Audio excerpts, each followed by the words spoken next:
Last month, Welsh voters elected a Plaid Cymru government with a clear message, fairness and hope. This means tackling years of neglect by securing funding owed from HS2, a new financial settlement that reflects our nation's needs, and more powers for Wales, especially powers over our natural resources.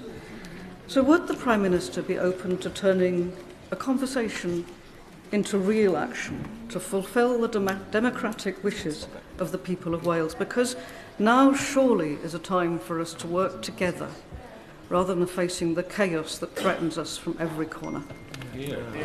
Can I thank her for a question? As she, I hope, knows, I did have a call with the First Minister of Wales just 2 weeks ago and made it clear that this government, will work constructively with the First Minister and with the government in Wales, because that's the right thing to do to deliver for Wales.